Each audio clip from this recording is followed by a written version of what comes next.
Hey guys, welcome everyone to the very first episode of the Mind, Body, Food podcast. I'm one of your hosts, Zach Shull. I have my co-host with me, Jillian Foley. Jillian, how are you doing today? Good, good. So guys, this is a brand new podcast that we're launching. We're both super excited to do it. It's called Mind, Body, and Food for a reason. The purpose of this podcast is we're going to explore the mind, body, and food connection because everything's all related. We're going to go deep into psychology, habits, whether you're trying to lose weight or eat healthier or just get healthier in general. This is a podcast for you. So just a little bit about me. I'm a content creator. I have a company called Coaches and Content where we help coaches get clients through content. I also have another podcast called Coaches and Content. You can find that on YouTube and all podcast platforms. And I'm going to let Jillian introduce herself. But before I do that, a brief background on what the purpose of this is Jillian is a registered dietitian and I'm one of her patients. And we just have great conversations. We go really deep into psychology and stuff like that. So the purpose of this podcast is we want to help other people. And this is really like a live look inside a session with a regular person like me talking with a registered dietitian. You regular. So Jillian, why don't you give your background and your credentials and why you know what you're talking about? So I'm a registered dietitian, but I'm more like a food therapist. So as you know, people get to the point where they want to meet with me. And I think they're like, all right, so tell me what I need to eat. And I think most people think that I'm going to tell them to eat healthy food, like eat this and don't eat that. But the world doesn't work like that. And then, so what happens when you do eat a certain way and then you get to a party? Do you ruin everything? So I'm more like a food therapist. I teach balance. I teach the difference between what willpower and motivation are. We often think we lack willpower and discipline. But I feel like we're just a bunch of adults going through life not understanding our emotions. And so, this was something that you and I had discovered. You thought that you lacked discipline and willpower, and that's not the case. So I'm excited to have this podcast dive deeper into things like that so we can break the barriers of eat this, don't eat that. I think we're more complex, we're deeper than that. We deserve better than that. And I think the podcast also for us is going to be another form of accountability. I'm always saying to people, stop trying to do it alone. Like the best entrepreneurs, the best businessmen, athletes. I always joke, Michael Phelps, the best swimmer, he has a coach. So why is everyone else trying to get through life without a coach? Is it denial? Is it bias? I don't know what it is. So I would love for this podcast to be something that you can listen to that just kind of has your wheels turning, has you thinking about it. So you don't have to do it alone. And so you have your what that? I said, so that was my quick intro. Well, so you're on Facebook, you're on Instagram. Where can before we get into things, where can people? You can find me on Facebook and Instagram. Nutritionista. I believe on Instagram it's nutritionista_1. Yeah. Yeah, well, and I'll have links. We'll have links in the description for like our social medias and where you can find us, stuff like that. And one thing I wanted to add about Jillian is I've been to dietitians before, and we generally all know what to eat, what not to eat, and a regular dietitian, they kind of just say, oh, you should eat this, how's your eating, blah blah blah. But Jillian really goes deeper and more of the psychological side of things. So it's going to be super interesting for us to talk about stuff because it's not going to be a regular like, oh, don't eat fried food, don't eat pizza without soda, because we all know that stuff. But you really go deeper, and that's why I thought this would be a great podcast because a lot of people, they don't know that side of food and our relationship with food and how, like you said, it's not a lack of discipline, a lack of willpower. It's more to it to that. So that's why I'm super excited and why we decided to start this podcast. Yeah, and we'll have we'll have people come on, we'll have professionals that maybe, talk on a specific topic.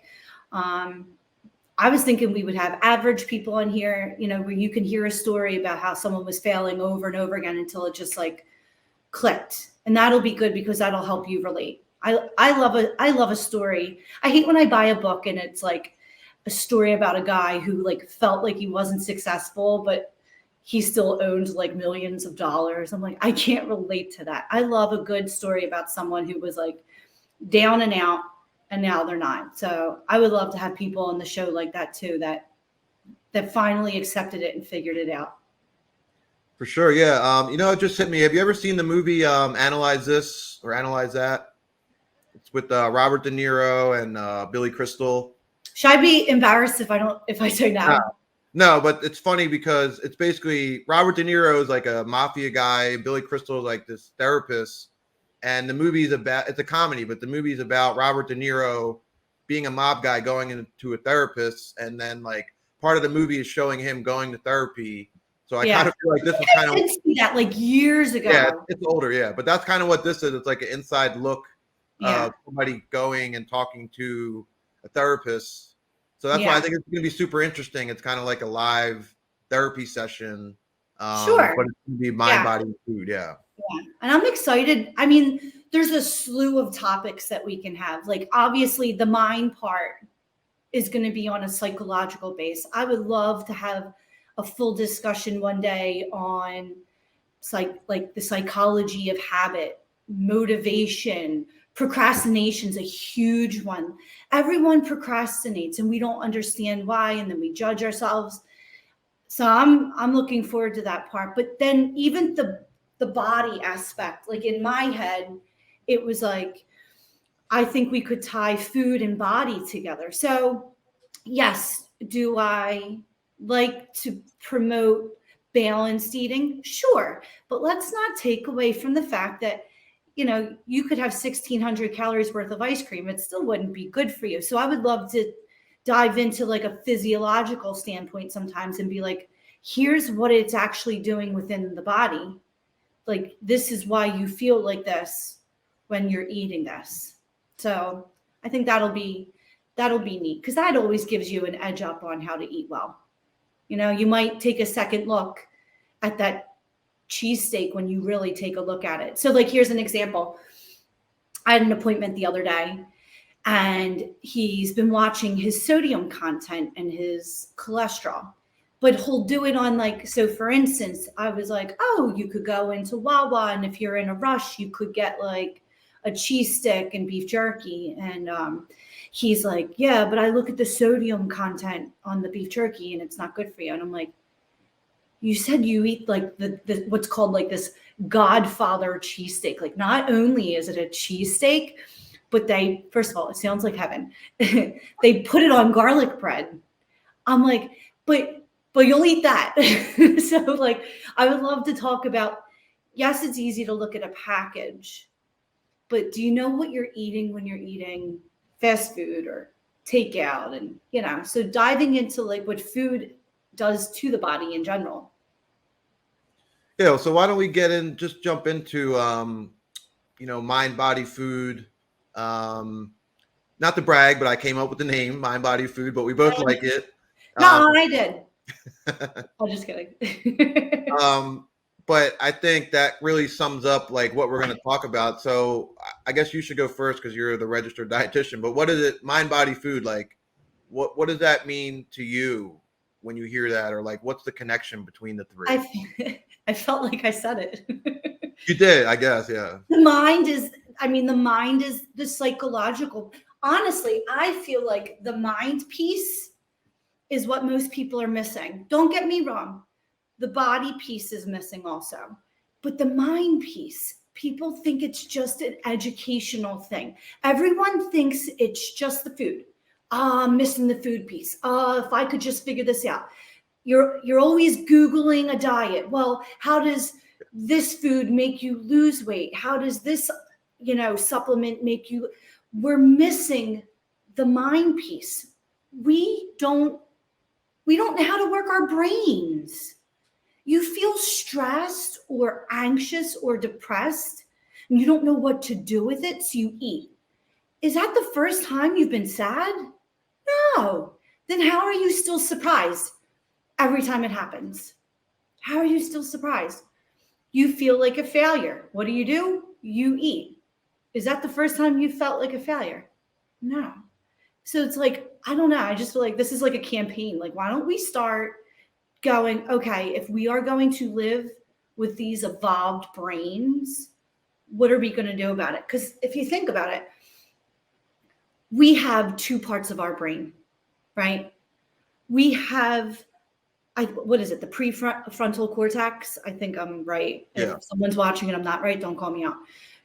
That part of the brain analyzes and problem solves. But then you have this prehistoric part of the brain that feels stress and danger and anxiety. Guess what? All animals have that. But you know what they do about it? Nothing. It doesn't matter.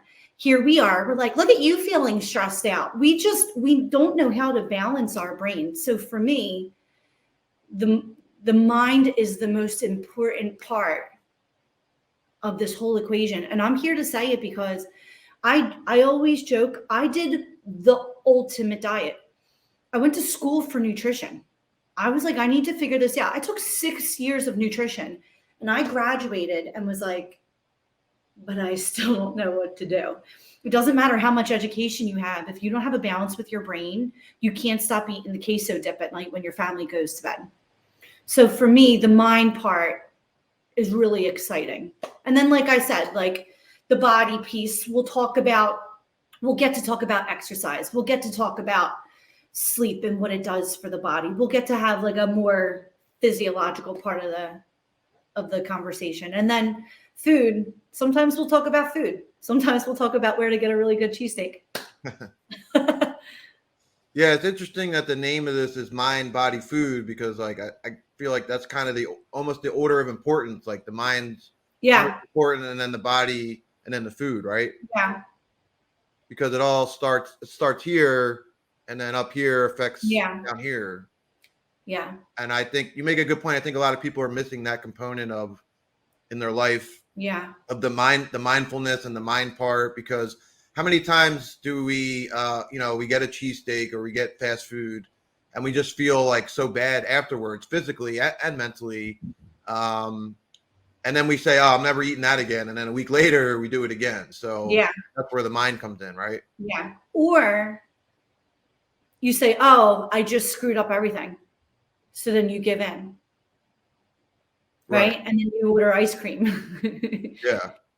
Yeah. And then it's you mess up, and then it's a downward spiral until eventually you pick yourself back up, and then you're like, oh, I'm not going to do that again, and then it happens again, and then you get mad at yourself, and so that's why you're so good at what you do, because you deal with that kind of stuff. It's not just like, well, you ate this and you shouldn't have. Well, no, why did you eat this, and how do you not do it again? Yeah. What was going on there? Was it worth it? Yeah. Yeah. Yeah, I think for me, the mind-body food connection is really like what you eat. I said like the mind-body food, it's like in order of importance, but if you look at it backwards, like the food you eat affects your body and your mind as well. So I don't think, and I don't think people really realize that you could eat like I don't know how, somehow donuts and iced coffee, some marketing guy somehow associated donuts and Dunkin' Donuts with breakfast. I don't know how, because a donut should not be eaten for breakfast. No. We'll have to do an episode of that one day. I think that would be a great episode. Yeah. But if you think about it, we really are controlled more than we realize. I think that should be a whole episode one day, like questioning your food. Why do you think? I'll never forget the one time my dad came over, and I think we had pizza, but all my kids, I say all my kids because I have a clan of them. My kids were like, I want ice cream. And my dad was like, no, not until you eat your pizza. And I looked at him and I went, well, why? And he looked at me like I'm crazy. Because like as a dietitian, I should be like, eat your pizza before your ice cream. So I look at him and I go, well, why? Hi. I'm on a podcast. Okay. It's my mailman. Hi. Oh my God, it's like Mr. Rogers. Didn't he have a mailman? Hi there. Special guest. I don't remember. Well, you send me a message. You get back to me about that. Okay. Thank you. Cool. Good. Mexican food just opened. Yeah. You'll never know. You'll never know what'll happen next on the Mind Body Food podcast. You never know what to No, the mailman's funny. Oh yeah. So my dad looks at me like I'm crazy because I was like, well, why do they have to eat their pizza? And he's like, what do you mean they have to eat dinner? And I said, but Dad, really think about the breakdown of the pizza, like, for what it really is. I said, is that pizza any healthier or any better for them than ice cream? And he was like, well, no. And I'm like, so then don't you think it's weird of me to tell them that they need to eat one bad food before they choose another bad food? So I get it. You should eat your chicken and rice and broccoli before ice cream. But the whole point of why is a donut breakfast food? And why is that okay? But you won't eat a cupcake, right? Should have just put the ice cream on the pizza and then 2 birds with 1 stone, Yeah. I think Chick-fil-A just started doing chicken for breakfast. That's mind-boggling. We never used to do chicken for breakfast, right? Don't they do chicken for breakfast? Yeah. I went to a Phillies game last week and we wanted to eat before we tailgated. I had some chicken minis. So yeah, you're right. I don't know why chicken nuggets on a biscuit is breakfast. It's food. now breakfast. But it was banging though. I'm not gonna lie. Was it? Yeah. But yeah, guys, so this is what you're gonna find.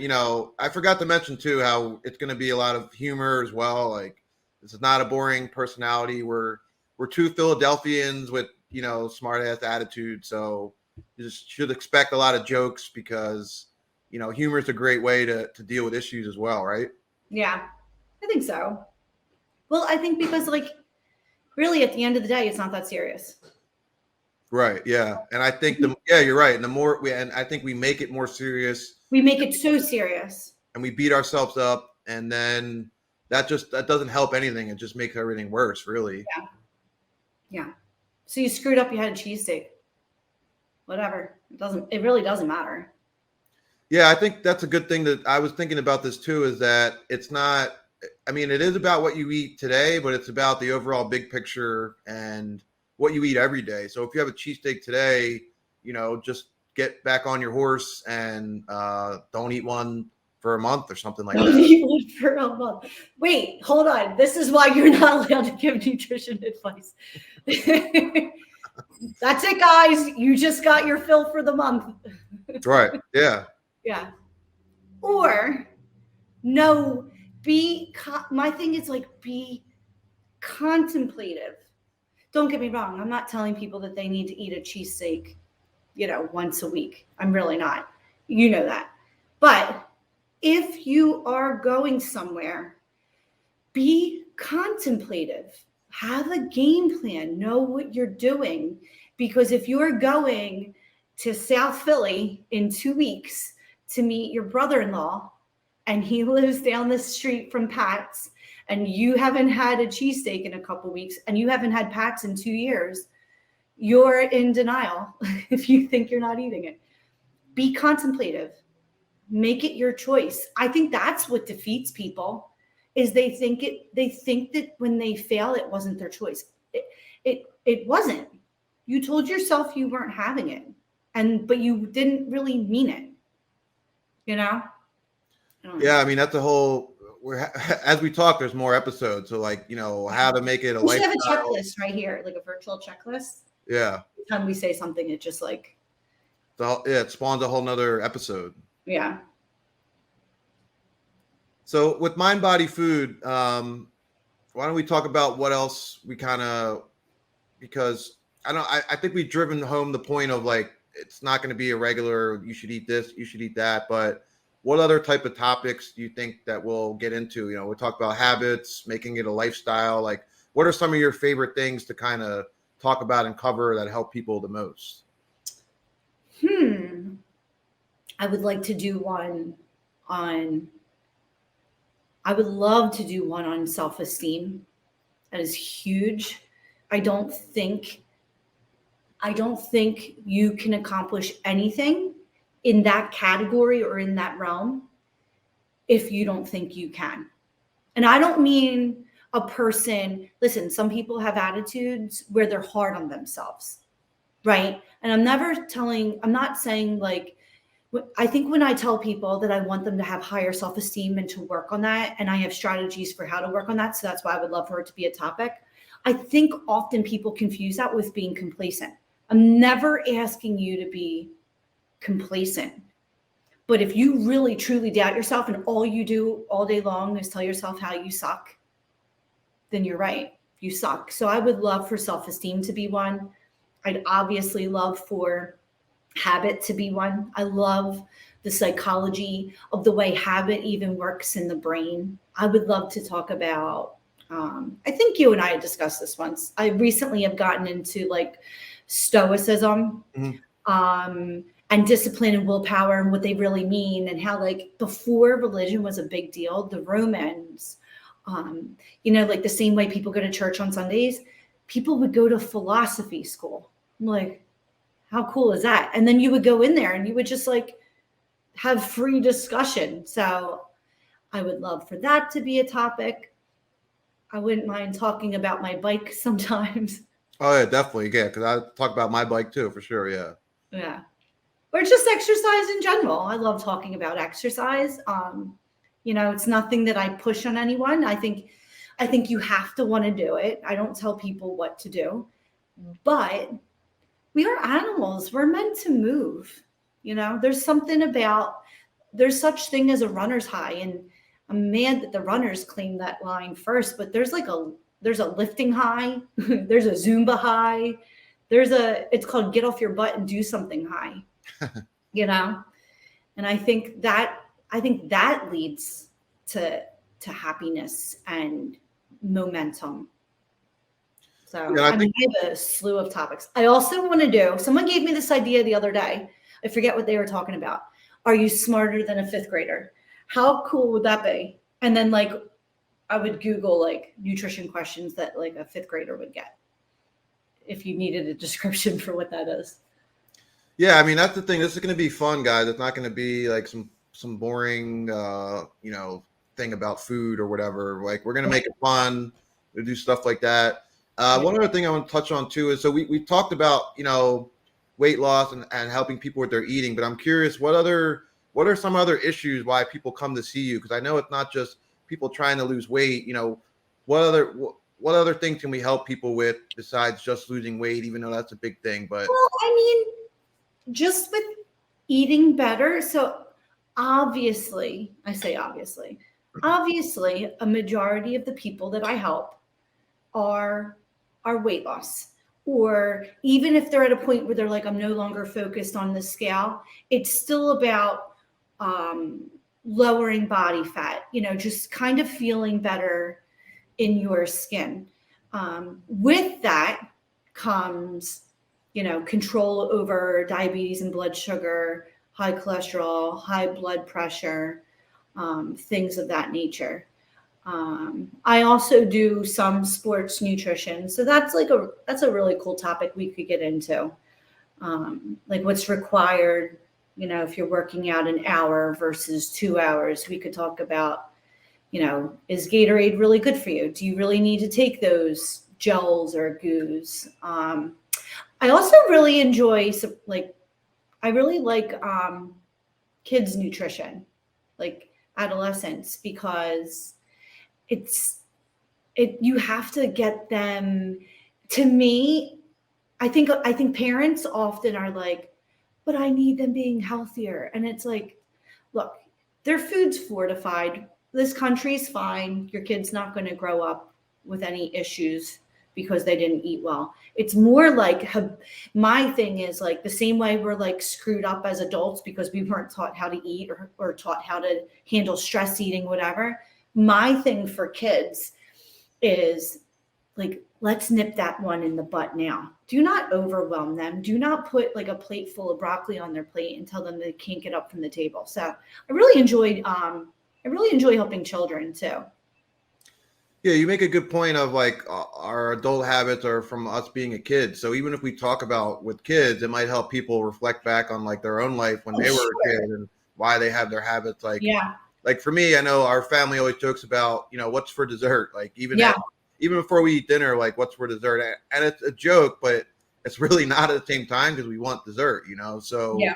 that's something that you and I have talked about, like why I always want to have a piece of chocolate after dinner. So yeah, I think that would be good Yeah. too. And that's why I like talking about habit, because we use this word habit all the time. We just throw it around. But let's talk about what habit actually is. It is a learned skill. And once a skill is learned, you no longer have to think about it, right? And so our habits, we're so emotionally connected to them and we beat ourselves up and we hate ourselves for them. But let's talk about work. You're in a new workplace, you've been working there 2 weeks, it freaks you out a little bit. You might not know how to work this program or log into that system, but you know very well 6 months down the road, you will not have to think it through the same way. You'll get into work, you'll know how to log in, you'll get the flow of the environment. In that situation, we're more objective. We're not emotionally connected to the computer system at work, right? But we're emotionally connected to our weight loss and our food goals and our eating. And so when you are trying to be healthier, or you want to be healthier, and then you have this thing that makes you want something sweet after dinner, you hate yourself for it. It is a learned skill from when you were 10. It's not a big deal. Move on. Yeah, I think when you put out like a podcast or something, you put it in certain categories just so people can find it. And I'm thinking, this could easily be like a psychological, entrepreneurial, nutrition podcast. We're really trying to blur the lines between mind, body, and food and cover all these different It's all areas. connected. It's Yeah. all connected. And it's funny because I like talking about money and finances. And it's not because I'm great with money and finances. It's that I always joke, they're the same conversation. They're the same, but the words are different. But the way you go about it, you have to budget. You can't save all of your money because then you're going to go and spend it all on the weekend. Same principle with calories, right? It's all, so I would love to dive into other topics like that because it's all psychological. And oddly enough, for years I wanted to start my own business, but I was afraid because I'm not great with money. And then someone said to me, if you're not good with numbers, then how come you can calculate calories? How come you can figure out protein? How come you can figure out someone's basal metabolic rate? And for me, I was like, oh, I forgot that when I teach someone, I use a skill that they're good at. So like, for instance, I have an accountant and for years I tried to help him with food. And one day I made it like a talk about money instead. All of a sudden it clicked. He was like, why didn't you do this years ago? I was like, I don't know. I would have saved both of us some time. And so then I started learning business and money and finance, and it started approaching it the same way I would do goal setting for my races or my fitness or my body fat or whatever it is that we're talking about. So I have no problem at all, if we'll say 90%, 85% of this podcast is like mind, body, food related, and 10 to 15% of the time we're like, let's talk to this financial advisor on why you have no money. Yeah. Yeah, so I think overall we're trying to help people and with their lives, and life is complicated. So that's a good point. It's not just mind, body, and food, but once you can control your mind, you can kind of control everything else. Yeah. Or when I think like not control, but like understand and be at peace with it, right? Oh, I want to talk about meditation one day too. Yeah, that's cool. I interviewed somebody on my other podcast for my meditation. We could definitely have him on here. Okay. it's called Meditation for Leadership, and they teach like leaders and executives and stuff the power of meditation. And it's funny, it seems like all the most successful CEOs and stuff, a lot of them do meditate. A lot of athletes and stuff, so there's definitely something to it if successful people are doing it. But like at the same time, and I'm not trying to call anyone out, I'm really not, but at the same time, your more average person, your everyday mom and dad, busy running 3 kids around to sports, working a job, trying to balance health and fitness. You ask them to meditate and they look at you like you're insane. And listen, I get it. I keep joking. We need to change the word. The word meditate's not working for me anymore, because then I have to give like a 10-minute spiel on how meditation is not what you think meditation is. But it's like, if really successful people admit that they need help, and use people for accountability, and really successful people meditate, fill in the blank. You can put the blank right here. Can we get someone to fill that in? Yeah. Just do it.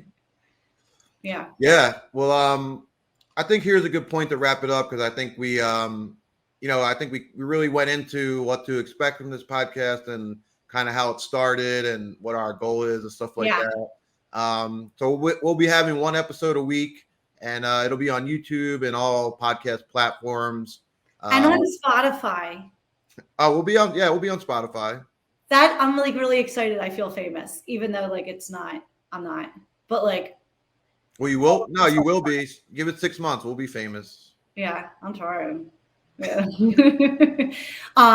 Also, before we end, I just want to say, like, any of you that are listening, I would love for you to leave a comment, because don't get me wrong. Do I think we're going to run out of topics to discuss? I don't. But I don't know what you're thinking. So I would love to hear a topic that you would like us to address. Yeah, for sure. We definitely want to hear from you guys. What you want us to talk about, cover next. We could even do like a mailbag thing where people ask questions and we answer them on here too. So if you guys have any questions, feel free to leave the questions as well in the comments. We'll be posting this on Facebook, YouTube, so you can ask your questions there, leave your comments. So yeah, if you just search for Mind Body Food, you should be able to find our social media pages. And then for our personal pages, you can look me up on Facebook, Zac Shull, ZACSHULL, or you could search for Coaches and Content. That's my other podcast, my other business. And then again, Jillian, where can people find you? Nutritionista. And then, so you also offer your, you offer your consulting and your dietitian sessions, right? You do through Zoom, or, we'll probably have people all over the world listening eventually, but you also service people in the Philadelphia area. But anyone who's not in the area, they can just hop on Zoom with you, right? Or FaceTime. Yeah, I do virtual or in person. A lot of insurances cover. I'm also a motivational speaker in high demand, so I hope you have enough money to pay for me. If you don't have the money, get it together, because Jillian's very motivating. For a little bit more than free. Jillian's so good that I said, hey, I want to do a podcast with you. So if that doesn't speak volumes to what she can do, I don't know what will. Yeah. So Jillian, any other last words you want to leave with people for our first episode? No, I think that pretty much summed it up. I'm proud of this one. Thank you for watching our pilot. Yeah, guys, this is our pilot. So we weren't free flowing it, but we kind of were. But, Jillian and I have known each other about a year now. We've had all these great conversations. So I knew it would be podcast gold. So we appreciate you guys watching and listening to the first episode. And stay tuned. We'll be back next week with another great episode. Thank you, guys.